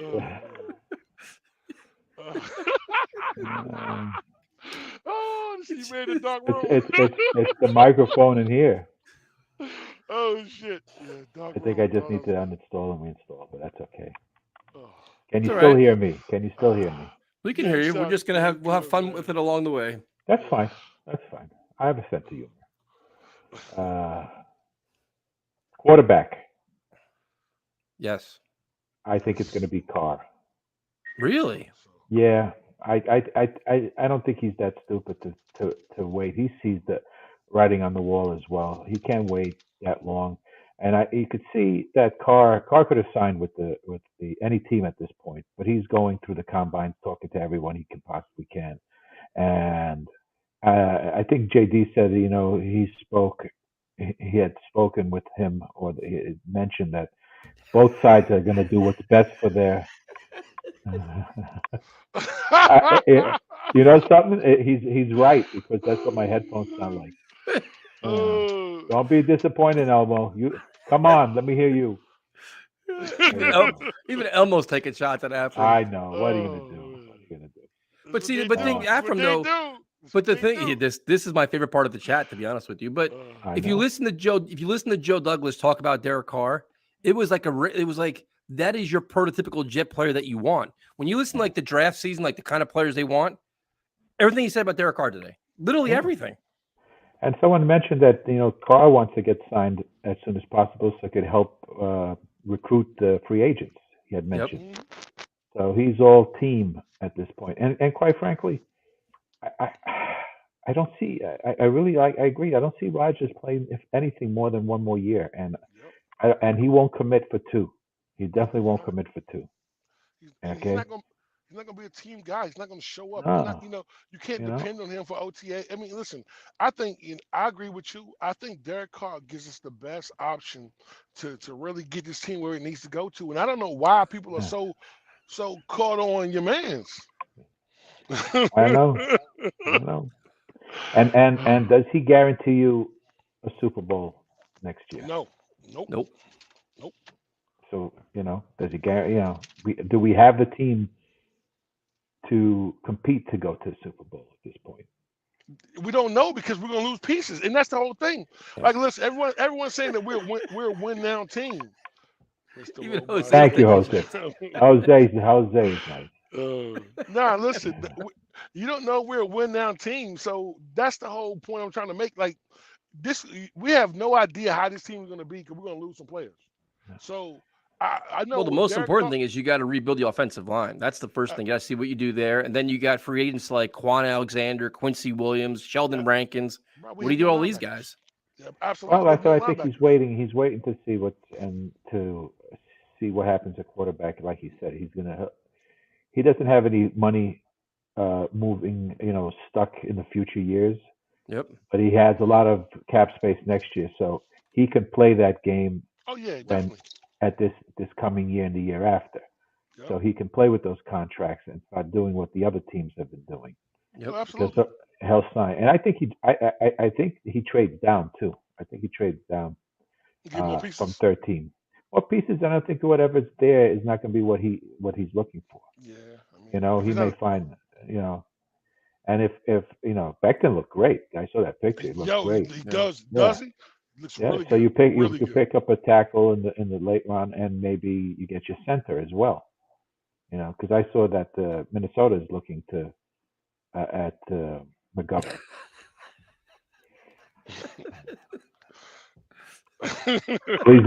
Please leave a message. I'll get back to you as soon as possible. This is I think in the history of this show, this is Afram's first tough call where the chat is turned on him. Yeah. They didn't turn on. They're just having fun. Yeah. Listen, if you can't laugh at yourself, then why bother?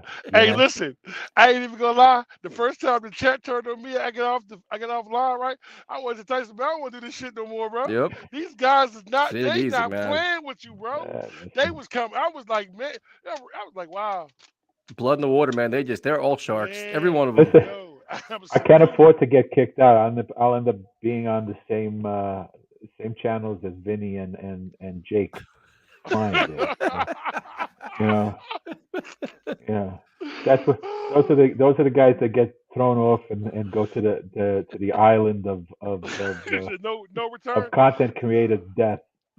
So. Nah, you the goat, man. You can never do that to you, sir. Never do that to you. But what do you think happens at left tackle, Afram?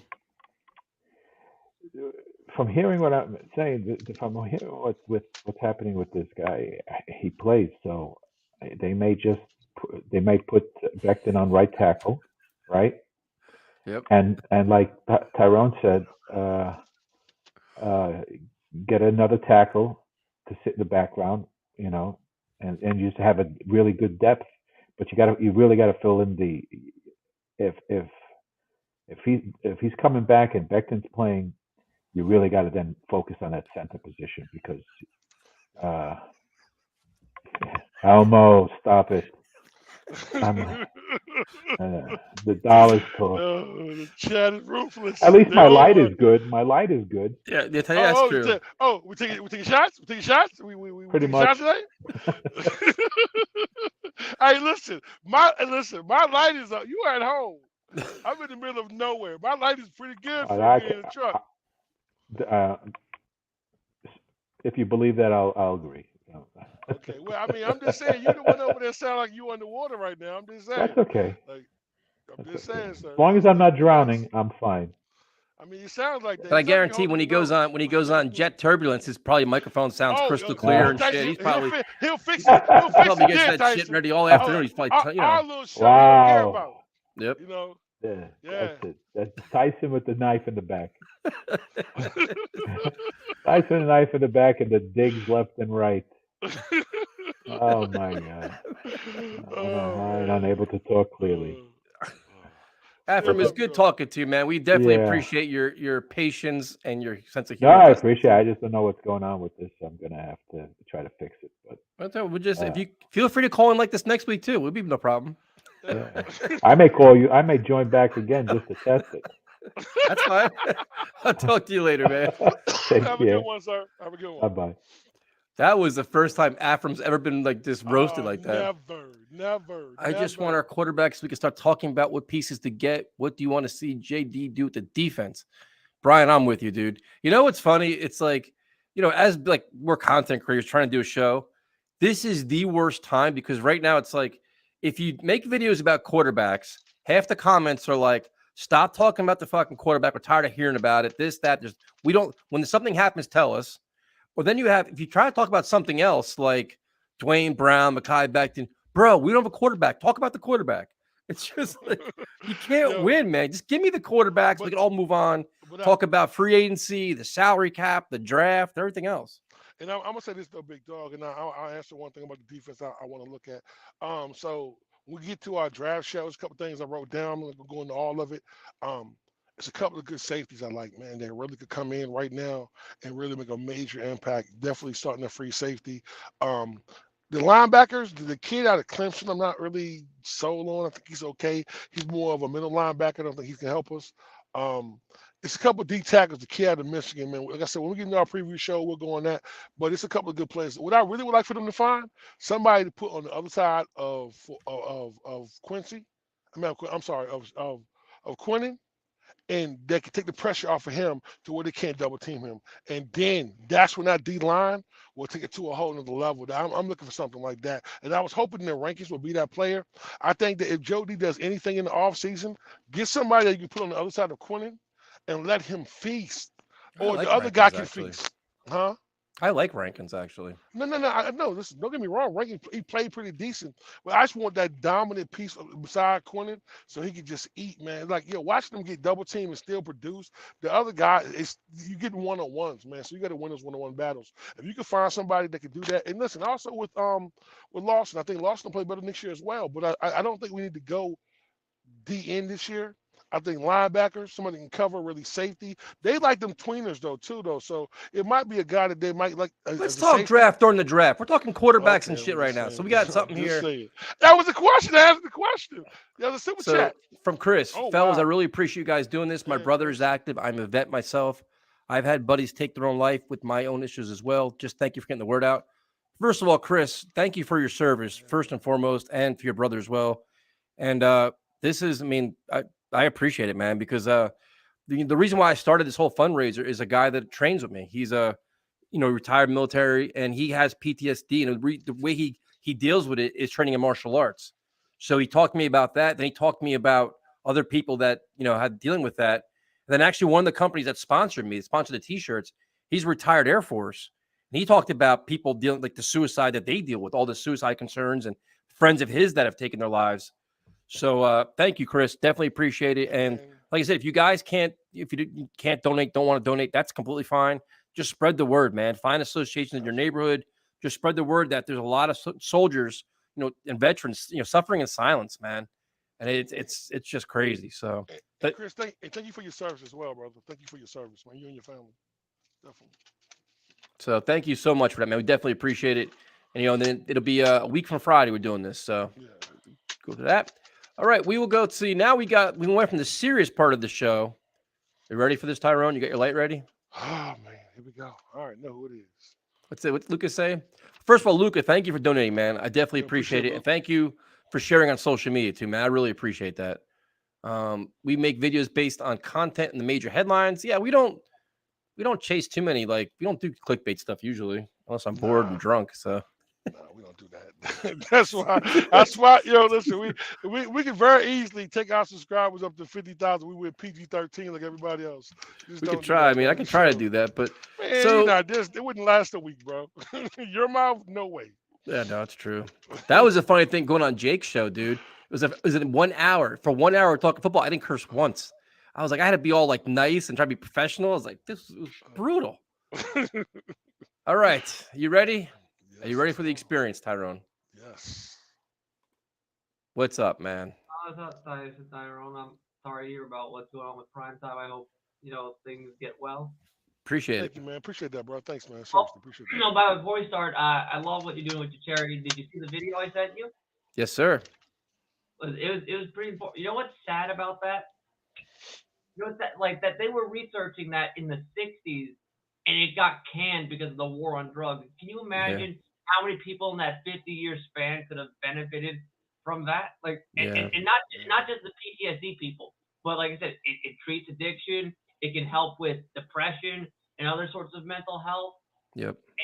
It's just, and then you saw the part where they showed the guy like 30 years later, and he was still feeling. For those don't know, psychedelic assisted therapy is basically when you do traditional therapy, but under the influence of psychedelic drugs, MDMA, psilocybin, ayahuasca, LSD, things like that. And it helps with, for example, one of the things was 67% of veterans who underwent psychedelic assisted therapy were no longer classified as suffering from PTSD after just one session. Wow. Think about how insane that is. One session has that profound of an effect on them. And I appreciate you sharing that, man, because that's something that I was starting to, when you deal with something like this, you try to do research and see what else is out there, man. It's just, it's crazy what's going on in this world right now. That's why I love John Oliver. He does all this stuff on these lesser known stories that you don't hear about, and then of course throws in his signature humor. No, this is probably your best call so far, Vincent. This is the best you've done. Yo, that was really good, V. I ain't gonna hold you, V, man. Doing your thing, baby. That's all right. Yeah, no, you enjoyed my hat. By the way, ask you guys, do you guys watch the World Baseball Classic? No. Why do you? Yeah, you want to know who I'm rooting for? Who? Hold on. Yankees. Hold on, let me just pull it up. Oh, okay. Puerto Rico. Okay, Puerto Rico. Proud Puerto Italian. Okay. Yeah, but let's get back to the quarterback thing because I saw I've been like teetering between Carr, Rodgers. I'm starting to feel more Carr right now. And here's the thing: people bashing Carr because he can't play.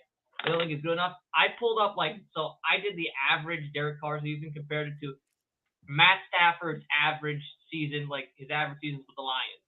And here's what I found out: it's like they're so similar, their numbers.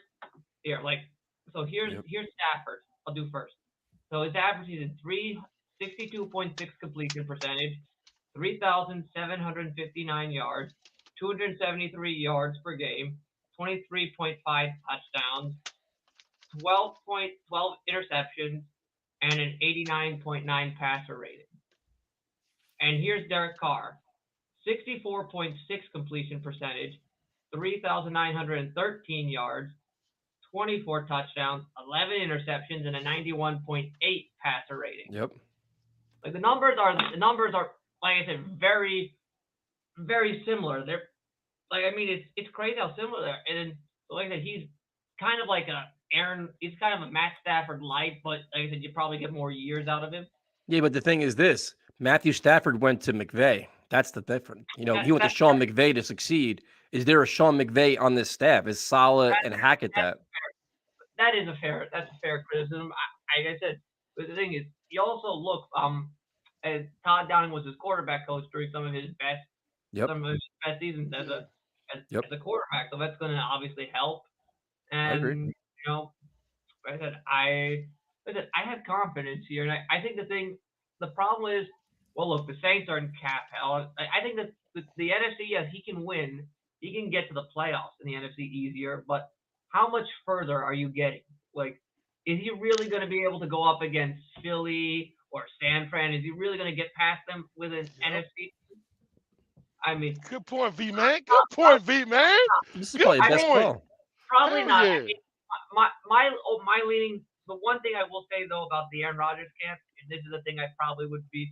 I do think if you were to get Aaron Rodgers, I think he would put you in the mix for a top seed, potentially 1 or 2. I don't know if you're realistically getting that with Carr. I think your wild card. I think if you do get playoffs, you're probably the 3rd or 4th seed. That's just my honest opinion. You can disagree with that if you want, but like I said, that's my thing because ultimately the one problem with the Jets is every time they've been outside. Let's be honest, the Jets have been to the conference championship game how many times? 3.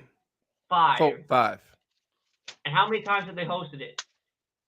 Once. Shit, once. Then they beat the Raiders in Shea Stadium. So like that, the only time they've ever won it was when they were hosting it. So I mean, that would probably be like that. That is the one advantage I think Aaron Rodgers gets you is that you have a chance to be a top seed and host the conference championship game. I don't know if you're definitely getting that with Carr, but the thing with Carr, but I think the rest of Carr's advantages outweigh the cons. I agree with you. I think Tyrone, this is probably the first call that I actually fully agree with Vincent. Yep. The first one, bro. Listen, this is the best call V-Man's ever done. Like so I'm now, in amazement over but now, but see, now this let's go. Let's push our luck here. So before we brought you on, I saw that you were practicing a song. I was practicing Pink Floyd's first single, Arnold Lane. Why don't you practice shit we're gonna know? But those are the ones that I do know. What do you want me to do? Play what? Sweet Leaf or Electric Funeral? Something like from like the 2000s. I haven't actually practiced a lot from the 2000s because I just haven't listened to a lot of more modern tunes. That's just the thing. Do you want to hear Pink Floyd, Tyrone? V-Man, this is your best call, bro. Are you sure you want to go here? Because you really going down. Like I'm really, you know what? Well, we can just you know what? You 5 for 5 from the free throw line. Go ahead and shoot your shot there, big fella. Right now, the chat's on your side.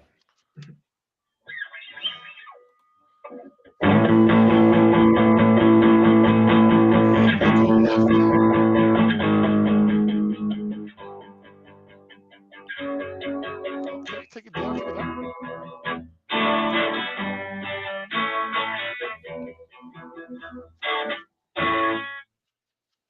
That's it? That's it.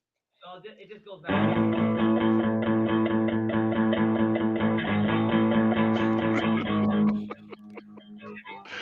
Oh. No, how about Metallica? You got any Metallica? No, I've been meaning to learn Anderson. I've been meaning to learn. How do you not know Metallica, man? Come on. I've been meaning to learn Nothing Else Matters. Like, I'm gonna learn that one with a guitar effects pedal because it sounds really good through that. Come on, man. V Look, man, this has been your All right, best I promise you this. I call promise you this. ever. Once the first caller show after we find our quarterback answer, I'll try to get you some Metallica. How's that Fair sound? enough. Can you play the Who? Yeah, but I'm gonna need to get my bass for that. I know that. We're not gonna do a full concert tonight. All right, we'll just. No, I get the bass. It'll be quick. I promise. All right then. We got Go get the time. bass, man. We just take a break, man. We ain't on a live. We ain't on a live show. I'll get the bass. We just gonna go get his He's bass. So gonna go downstairs. We're not even on the live. We're not doing the live show. Just no problem. Just go get your bass. This is why, bro. This show is what it is, bro. I told you that was quick. Oh man. See, I told V man he was doing so good. Okay. Yep. Chris, I love you. You already know what time it is. What song was that? Oh, the Boris the Spider off their second album. Hey, Vince, can I get some Biggie? It's written by the bass player. That's why you've never heard it. Yeah, can you pick some black? All right. James Brown or something. That's it. Can you some BB King? Vincent, thanks for calling, man. We appreciate it. Absolutely. Have a good night, man. Have a good night. That was probably his best call Bro, ever. it was his best call, but you baited him. You could have just stopped when he just would have stopped right there, and what that is his best call in history. What do? Hold on, let me go get my bass. Like what? Hey, man. We'll go to Sean. Sean, what's up, man? Hey, how's it going, guys? What is your assessment of Vincent's guitar playing? It actually started off better than a lot of his past performances, like the first time. Then he got his bass. I think we could have done without that. He could have practiced a little, but I was enjoying the first bit. What's up, Belgium? Sam Darnold. Yeah, I mean, I thought that was probably his best call ever. That was pretty well done. For sure. Yeah, so I mean, I'm obviously looking at what we can do to get better in the offseason. I've also been looking at the Jets. First off, Tyson, I want to, it's a great initiative that you're doing. For some reason, the link wasn't working at first, but then I got it to work. Donated whatever I could, but appreciate it. Yeah, really, really glad that you're doing it. Apart from that, congrats for winning both Rookie of the Year awards. Well deserved. I was a little salty about Offensive Rookie of the Year going to Garrett Wilson, but I completely agree. Like it was a toss up at that point, but I'm just glad it didn't go to Purdy. Yeah, me but too. Going forward, I will say I've firmly been on the Carr camp like this entire time. It's not that I don't like Aaron Rodgers. I think there's way too much volatility over there, and I don't think the Jets can afford it right now. Because I genuinely think they're a couple pieces away, especially on defense, maybe the offensive line, to be a win-now team. And sure, Aaron Rodgers is great for a win-now team, but there's way too much volatility because if you miss out on him, you can miss out on your next 4 options too. And the thing with Carr is, so he was drafted in 2014, right? So he's been playing 9 years. Guess how many times the Raiders have had a top 20 defense in those 9 years? Yep. Never. Yeah, they were 20th twice, barely, and both those times Carr made the Pro Bowl. And one of those times they made the playoffs, that was his MVP 2016 season, almost, and then he got injured. So I'm not going to blame him for the failure that he had to endure in Oakland. 5 head coaches, 4 different OCs, like a really bad defense pretty much every year. They finished 32nd on defense 3 times in those 9 years. Like that's that's unheard of, right? So I think giving Derek Carr a chance in New York, I'm not going to go down the weather, the temperature route, because that's way too many assumptions being made that we have no business making at this point. I mean, people probably thought that Matt Stafford was also going to struggle with picks, which he kind of did in LA, but you put the right pieces around him, you give him the best defense in the league, all of a sudden you're going to win games, and obviously coaching's a factor there. But that's my next point. I did do a good amount of research on free agency in terms of where obviously the Seahawks, but also the Jets could also improve.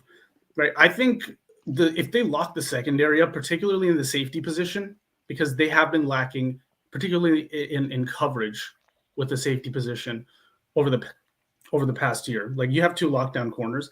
I think the best fit right now for the Jets that they could get in their free safety, I would say, is Jimmy Ward. Yep. From San Fran. Great player. Hate him because he's on the Niners, but if he goes to another team, he's like one of my favorite free safeties to watch. He's an absolute thumper when he needs to be. He's great in pursuit, great in tackling, and he's just really, like, he kind of reminds me of Cam Chancellor too. Like, he's really, really good when it comes to hitting, and he's pretty cheap. Like, in terms of the value that he adds at free safety, being worth $9.5 million a year on the open market is a bargain. Plus, he's familiar with Salah's system.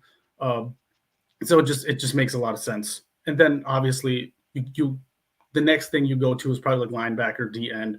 Some guys that I was thinking of, I thought you guys should have gotten Hassan Reddick 2 years ago, but then you ended up getting Carl Lawson. And Hassan's been like wrecking things. He's been amazing. But I think a couple guys could be Lorenzo Carter. I really like Alex Singleton from Denver. They had a disastrous season, but he was one of their few bright spots. Okoronkwo was another guy from Houston that I really liked. You know, I don't really look at tackles as stats just because you can farm them, but he was really good at pursuit and TFLs as well. Not dream catchers. Those are actually those graduation ribbon things that you wear for college. Those are half college, half high school. But yeah, those are some of those guys. Honest, I see. What do you think? What's going to happen with Geno? I was hearing, apparently, now I don't know if you guys heard about this, but apparently the Jets are considering Geno as like their 7th, 8th option. Yeah, in that same article, they're like, the Jets are interested in Geno, Daniel Jones, Sam Darnold, Baker Mayfield. They're just throwing shit against the wall at this point. Yeah, it's just like by association. Geno's never coming here ever. My thing is, listen, Geno gave me an unforgettable season. I thought we were going to suck. I thought we were going to get the 5th overall pick, but our own pick, not theirs. And I thought they were going to be like really good. But I don't think it makes sense bringing him back if he asks for over $30 million. And that's kind of the average going rate. But he's really only had one good season. I don't think you should pay him that much money off of one good season. He had an amazing season, and you're paying him based off of potential. But he's entering his mid-30s. He's had one good season. He's been in the league for 10 years. So what are you offering him? Anywhere between 25 and 30 mil. If he takes less, I don't think he will. But for how many years? 3. That seems fair. I mean, yeah, I think that's definitely fair. Yeah, the highest I would give is like 3 years, 90 mil. If he wants to push it to 100, I think that's pushing it a little bit. Particularly if he asks for a lot of guaranteed money up front. I just don't think it's possible. We got to make a ton of cuts. I think the Jets should cut Carl Lawson and Corey Davis because you're not really losing a lot. I think their dead cap hit is like less than $1 million. So I feel like you could also try to restructure those guys too instead of cutting them. I mean, are you like comfortable with the amount of production that they've given the Jets over their contract? I think Carl Lawson's produced more than Corey Davis has. Yeah. For sure. You lost Carl Lawson to injury, but I thought he did a lot of really good things last year. And now you get a healthy offseason, hopefully. Yeah. I think, and I understand everybody say, well, you have Jermaine Johnson, you have Clemens, you have Huff, and all these guys. I still think Carl Lawson's a very good player. So if you can say, you know what, we can't the $15 million hit this year, we can't do it, but try to extend it, try to restructure it. I keep him. The thing with Corey Davis, though, we all hate on him because he's always hurt, drops passes, but who are you replacing him with? Because the free agent class isn't that good either, though. I mean, some of these guys that are average free agents are going to get drastically overpaid because the market's so bad. Would you consider if like a blue chip tier wide receiver falls to you guys in the first round, would you consider taking a flyer on him? I would. Absolutely. No, see, this is the question, though. The kid from TCU, if he falls, but hold on, though. Definitely grabbing him. But before you answer the question, though, is what do we do in free agency, though? Because my big pressing need is tackle. I need offensive tackle, dude. Yeah. The worst fucking way. And I understand that you want to have the receivers, but then the receiver, you can get rid of Corey Davis and Braxton Berrios. You could be down 2 receivers then. So there could be a need, but in the first round's tough. And then let's have more fun. What if you trade away that first round pick for Aaron Rodgers? You don't even have a first round pick then. Yeah. And generally wide receiver classes tend to be pretty deep and they tend to be pretty scheme based. Like it's very hard to find guys like D-Hop or Julio, even Garrett Wilson. Like he's like a generational talent in my opinion. It's very hard to find those guys. Hey, Sean. Yeah. This is probably the worst draft class they've had in the last couple of years, though. That's what everyone is saying. Like there's nothing really there. Maybe the kid from TCU, maybe the kid from Ohio. It's not a lot. The kid from UCLA, USC. Talking about other than that, there's nobody really. I'm surprised. It might be 2 first rounders. I don't see a lot happening in the first round this year. Who's the bigger Seahawks fan, you or Jose? If I had to guess, probably Jose. Smart answer right there. I also feel like he's been a Seahawks fan longer than me. I actually started off as a bandwagoner. I've just kept supporting him. Well, Jose is becoming a bandwagon Jet fan too, so he's kind of wavering. More like, Sean, you are too low key though, man. Low key, low key, you a Jet fan, man. You better just go ahead and say it, bro. Funny story about Jets fandom. So we went to India like a couple months ago, and so right before that, my dad was going to buy like one of those airplane cushion things for his neck, right? And so he was shopping in Walmart for that thing, and I'm just like, so he comes back with it, and it looks familiar. I flip it over, and I see a Jets logo on it. I'm like, why'd you get a Jets thing? Like, are you a Jets fan? He's like, and he watches football, but he doesn't support any team, or he didn't. Yeah. And so he's just like, oh, I just like the color. I'm like, you do realize this is the only piece of NFL merchandise you have now, so you have to be a Jets fan. And he's like, oh, okay, and they're based in New Jersey, right? I'm like, yeah. So he's like, okay, tell me a little bit about their history. When did they win a Super Bowl? Like how have they been recently? So that was an interesting conversation to have, but I did talk about the podcast, so that was fun. We bonded over that a little bit. Well, I appreciate. So all right, so it's February 28th. Tell Pops. give me your prediction. Who will be the Jets quarterback? Who will be the Seahawks quarterback? I really hope we sign Geno on a good deal. I really hope we backload it a little bit. And as far as the Jets are concerned, realistically, I think it's going to be Carr, but I think that's a really good option. Cool. Sean, thanks for calling, man. We appreciate it. Good night, bro. Have a good night, guys. You too. Good call from Sean, man. He brings out, yeah. like stats and everything, bro. He's really on it. Yeah, definitely. Yeah, and he was like in that full free agent mode, like breaking down the linebackers and shit like that. And I can't wait for that. I can't wait for that conversation, bro. I'll tell you, bro. I got notes on notes, bro. I've been on it this year. Because normally I start early. Normally I'm looking at that free agency in October. Like, I'm starting late, so I can't wait. So now this is where I wish we had the blog talk show, because I'd be playing Notre Dame music right now. The Notre Dame music would be on. There'd be flags flying over the screen and everything else. The tight end from Notre Dame, man, is a beast. Beast. Full total package. Can block, can catch. He can do it all, man. Complete specimen at tight end. Yeah, he's a big dude. And if the Jets ever were smart and drafted him, this show would be completely just ridiculous. You guys would hate me. We'd hate me. We'd have the fan club. We'd have T-shirts. We'd do all kinds of shit for him. I'm glad we don't got the sound no more.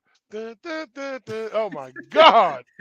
Like, yo, remember you said what was the proper word? Don't say that name. Don't say that name. Yep. Yo, Notre Dame. There we go. Oh my God, bro. All right. So now we will go to, according to Sean, the biggest Seahawk fan that we know. What's up, man? My guys. First off, prayers to PT and his family.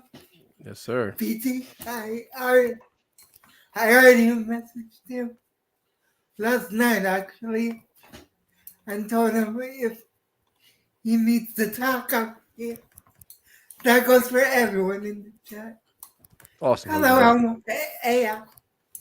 hey, Balls, Afro, Christy, and everyone else. But yeah, if anyone ever needs to talk, just reach out. I'm here. Tyrone needs to talk. Tyrone, if you need to talk, he's got some late night travels. He needs somebody to talk to. Call Jose, Tyrone. Tomorrow, trust me, I'm driving. So Jose, I got a rap question for you. Yes. What do you think about NF's song "Hope"? I thought you asked me that last week. You didn't answer it though. I said I liked it. Okay. Good. Just checking. And you like Falling in Reverse? Falling in Reverse, yeah. They impressed you. Yes, that was a great song. I bet you Tyrone didn't listen to it yet. I did listen to it. It was all right. It was okay. All right. For a rock band, dude, that shit was fire. It was okay, man. Well, listen, man. Have you listened to Benny the Butcher yet in Griselda? Did you send it to me? No, but I will. See? You need Benny the Butcher. I can't listen to it. You don't send to me. You know what I'm saying? You need that. That's all you need in your life right there. I want to see you running your miles with Benny the Butcher in your ear. You know what I mean? That's all you need. So Jose, how much money are you giving Gino? Like Sean said, 30 million up to 33. All right. But- So then if you're going to give Geno Smith between 30 and 33, what are you giving Derek Carr? The same thing I'm giving Geno Smith, to be honest. Fair enough. But that's just me trying to be frugal as a general manager. If I was a general manager, that is, I would try to be as frugal as possible with these. Well, I mean, Jose, we all want to be frugal as general managers, but at the same point, sometimes you got to pay more to keep your player or to get a player. So Derek Carr, you may have to pay him more because you want to get him away from Carolina or New Orleans. Gino, you kind of have like an inside track on him. He's already been with you. He's already familiar with your organization, with your coach, your general manager. But you may have to pay more to get some of these guys. I kind of like what Sean said though. I like what Sean said. Sean said, what, 3 years, 90 million or 100 million? You know what I'm saying? Like maybe 65 guaranteed. That's his biggest payday. And you got your quarterback locked in, draft somebody young and build them up. But I agree. Y'all in good position though. You know what's funny? You know what's funny, Tyrone? Me and you were trying to talk. Jose saw Christie ask him a question. He got the big smile on his face. He didn't hear anything we were saying. He was completely, his eyes all lit up. He's like, he's not hearing a word we said now. No, I heard you. You got so distracted right there. I heard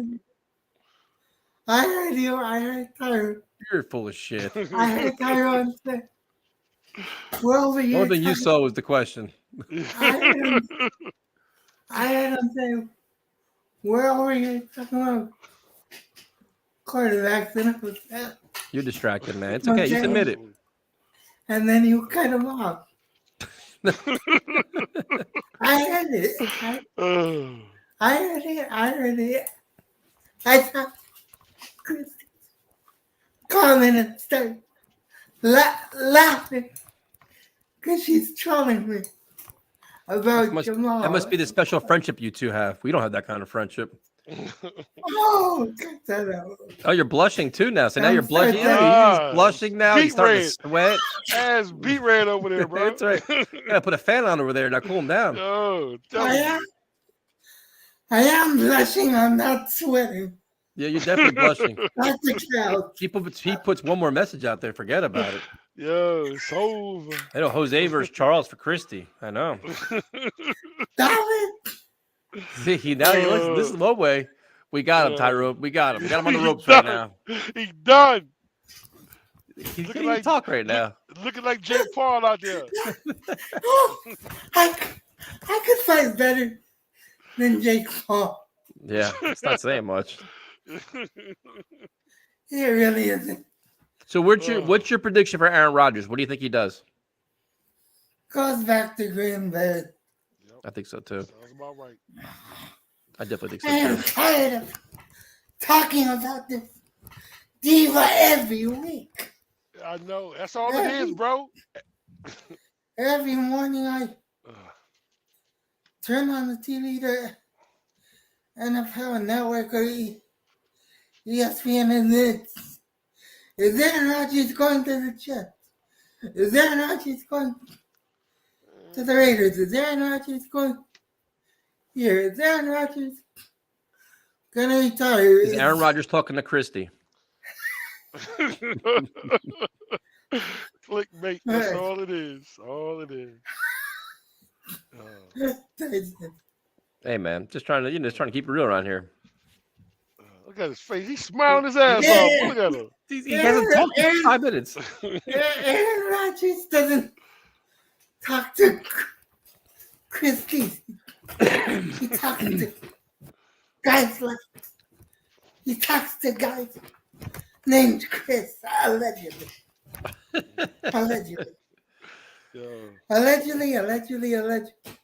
Yeah, you don't want to say too many things because you can pull a Brett Favre and start suing people. You know what I mean? Yo, what man said? Pat McAfee said he got to go to court tomorrow, right? Get the Brett Favre. Yep. Yeah. What's up, I'll Chris? be- Chris, thank you very much for your donation, man. That was very generous. I Yeah, truly appreciate appreciate it, man. Yes. I'm missing Chris on this. What do you mean? You're missing people. What is this? This became Jose's show all of a sudden. It's the No, Jose it show, didn't. man. Tyrone, The Jose he Rodriguez starts show. his call No, with it he starts his didn't. call No. with his shout outs, right? It starts No, with it shout didn't. outs. Then Christy puts one message, he gets No, completely sidetracked. Oh my God. This calls a Well, disaster. Yo, you know what? Get like V-Man over here, man. Hold on. Let me go grab my bass real No. quick. Yeah. Chrissy sent one message. The whole show No. stops. No, I'm not gonna grab a bass. How's your channel doing, man? It's doing all right. It's still up. I haven't gotten. Are you cranking out content or what? Yes, That's not convincing. I'll be- Yes. I'll be doing a couple of videos with my godmother this weekend. Awesome. That'll come out next week. I just have to record them. Oh, that's cool, bro. There you Crazy go. spirit. Make sure you do some Knicks videos, man. They're one of the hottest teams in the NBA right now. I will. What's up, Mr. Carl? What's going on, baby? Stop it. Yo, Anyway. that's my man. That's my man, Mr. Carl, right there from Yonkers. Look at That this. hard Jets So fan. now let me get this straight. I have Jose doing shout outs. Now Tyrone's got his fans calling in. What the hell, Just what the hell saying. happened? I'm just saying, man. What the Hey, hell is I'm going just on around saying. here? Hey, man. Jose, thanks for calling, man. We appreciate it. It's Hey, hard love for you, me. bro. Love you guys. Love you too, man. Love Have a you good too, bro. night. Be careful out there, man. All right, Tyrone. We kind of kept this one kind of short because not a lot to talk about. Quarterbacks, huh? Quarterbacks. I just please this time next week give us a Quarterbacks, quarterback. man. I can't deal with God, this shit jeez. anymore. I know it's getting hard, bro. It's getting hard. We ain't talking about the combine or nothing, bro. We ain't talking about the Straight combine, quarterbacks. nothing else. It's just Nothing. all quarterbacks all the time. But Till we find out. thank you guys for joining us. Prayers and thoughts remain with Kevin, obviously. Oh, we got one more. Hold on a second here. I think the Jets should trade for Purdy with the land situation there. Would you be on board? He's hurt. Yeah, he's He's out, going bro. through surgery right now. He's gonna be out for a minute too, bro. Like he's like mid-season type situation now. Not at all. Yeah, I don't think that's. I understand what you're trying to do there, but that's Yeah. no, I don't think so. No, and we're not going Jacoby Brissett either. So, thoughts and prayers with the Sirkin family. Obviously, thank you guys for checking out our show. Thank you for all the donations. We definitely appreciate it. Unless we get breaking news of a quarterback, we will talk to you guys next Tuesday. Have a good one.